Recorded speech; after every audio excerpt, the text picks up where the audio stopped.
आपण खाद्य ग्रहण करूछंती ए खाद्य जेमिति प्रभुंक हृदय रे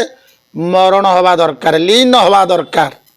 तेणु स्वात्विक खाद्य को पाइक पड़ो सत्य कि ये जीव जीव वृंदावन यहाँ जो वृंदावन जो तुलसी जाकि जो वन में जाकि लगे नारायण का मस्तक द्वितीय पदर कौन लिखुंट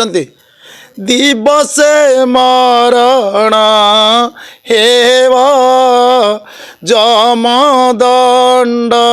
आउ मोते न देव हे राधा गोविंद एहि सुदया होइव हे राधा गोविंद खाद्य को दिन बेला खाइबे रात्रि भोजन नहीं दिवसे मरण हव सूर्यायन चंद्रायन सूर्य थिला बेले खाइबे तेबे जमदंड आपन को लागेनी रात्रि रे खाउतिबा खाद्य प्रत्येक शरीर रे ऊर्जा होतिबा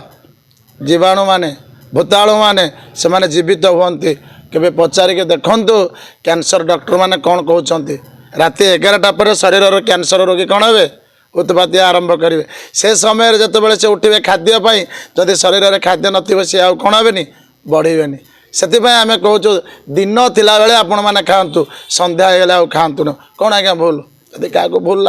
लगे आम मना करें दिवस मरण हम केबेटू गीत लेखा तापर कौन लिखा है बासी मोड़ा मुना हेवी तब नाम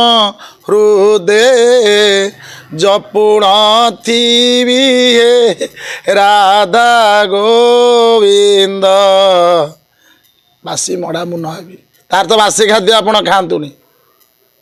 जिते खाद्य खाइबे से कौन हे तब सबुल नाम जप करेंगे तापर पदरे लिखुंती हरे कृष्ण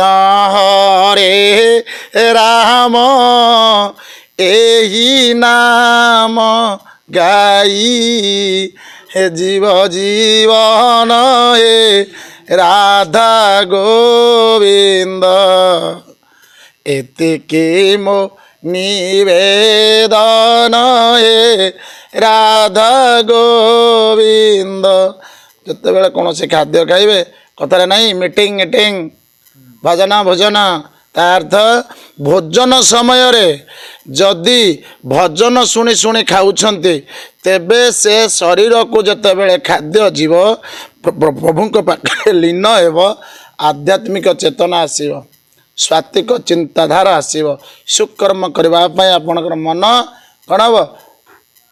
इच्छा हम आपण को खाद्य खाइले जदि आपण ये इंग्राजी वर्ष को पालिले नहीं वर्षटा शेष है तेणु आम मैंने एकाठी ठीक कथा